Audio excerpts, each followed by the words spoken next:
Assalamualaikum warahmatullahi wabarakatuh. Kami dari mahasiswa program studi Teknik Logistik angkatan 2020 yang beranggotakan. Perkenalkan, saya Nurhanisa Amalia dengan NIM 102420031. Perkenalkan, nama saya Arif Irawan dengan NIM 102420036. Perkenalkan, nama saya Muhammad Rahim Ramadan dengan NIM 102420005. Perkenalkan, nama saya Kemal Azuga Majid dengan NIM 102420025. Perkenalkan, nama saya Daniel Wibowo Setiawan.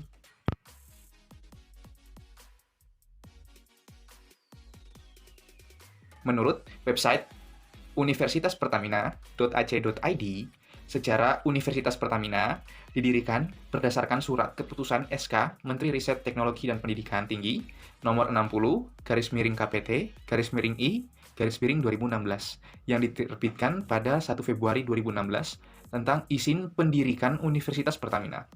Sementara peresmian universitas dilakukan pada 11 Februari 2016 oleh Menteri Riset Teknologi dan Pendidikan Tinggi dan Direktur Utama PT Pertamina Persero yang didukung oleh Menteri Badan Usaha Milik Negara dan Menteri Energi dan Sumber Daya Mineral.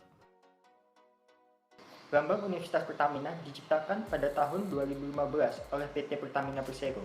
Representasi dari filosofi pohon, artinya output SDM Universitas Pertamina akan berdaya guna bagi masyarakat dan bangsa secara umum. Dan kanopi daun yang bergerak ke kanan dengan makna kanan adalah representasi kebaikan.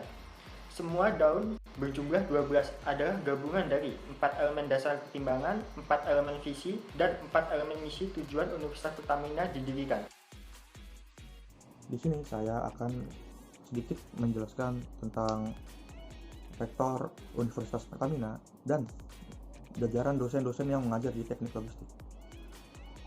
Rektor Universitas Pertamina itu bernama Profesor Akmaloka, PhD, dan dosen-dosen yang mengajar di teknik logistik Universitas Pertamina ada Bapak Iwan Soekarno, ada Bu Nur Laili Rahmawati, ada Bu Gita Kurnia, ada Bu Anissa Maharani, Bu Harumi Sekar Amarilis, Pak Rio Turnadi, Bu Yelita Anggiane Iskandar, Bu Ferane Eva Zulfia, Pak Aji Chandra Kurniawan, Pak Rahmat Inka Liperda, dan ada Bu Mirna Lusiani.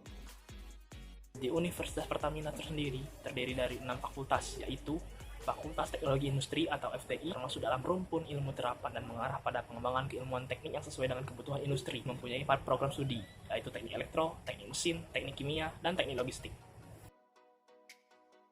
Kedua, Fakultas Sains dan Komputer, yang menitik beratkan pada riset-riset sains dan dasar terapan untuk pengembangan energi masa depan, memiliki 2 program studi, yaitu program studi kimia dan ilmu komputer. 3. Fakultas Perencanaan Infrastruktur, yang terdiri dari 2 program studi, yaitu program studi teknik sipil dan teknik lingkungan, yang memiliki peran strategis dalam pemenuhan kebutuhan sumber daya manusia untuk pembangunan infrastruktur dan rantai pasok energi.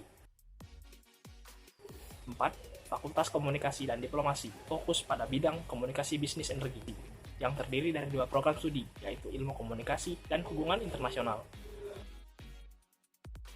5. Fakultas Teknologi Eksplorasi dan Produksi, yang memiliki fokus dalam bidang eksplorasi dan produksi sumber daya energi dan mineral, geoteknik, serta mitigasi bencana alam, memiliki 3 program studi, yaitu teknik geofisika, teknik geologi, dan teknik perminyakan. 6. Fakultas Ekonomi dan Bisnis, yang terdiri dari 2 program studi, yaitu ilmu ekonomi dan manajemen.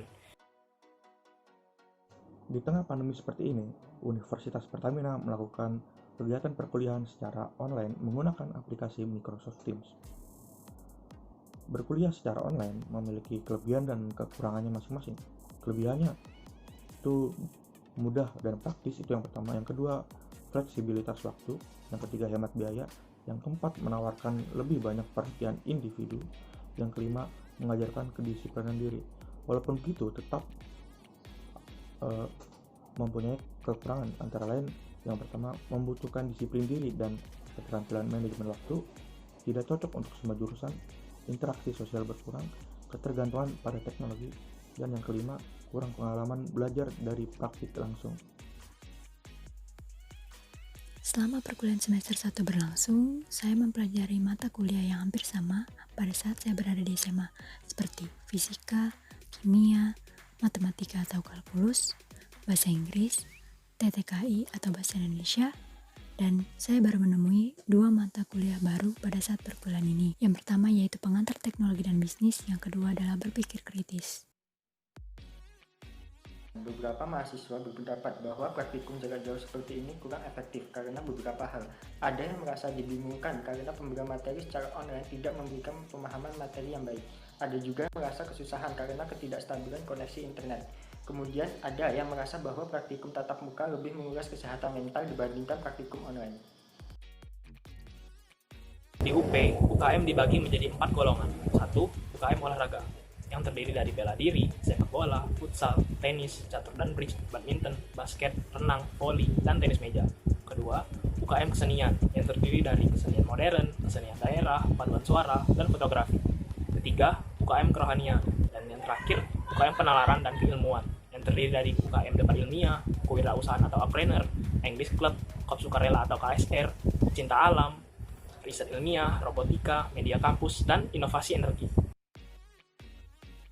Untuk jalur masuk Universitas Pertamina itu sendiri terdiri dari beberapa tahap. Yang pertama ada melalui seleksi raport, yang kedua ada melalui tes tertulis. Untuk info lebih lanjutnya dapat diakses di link berikut ini.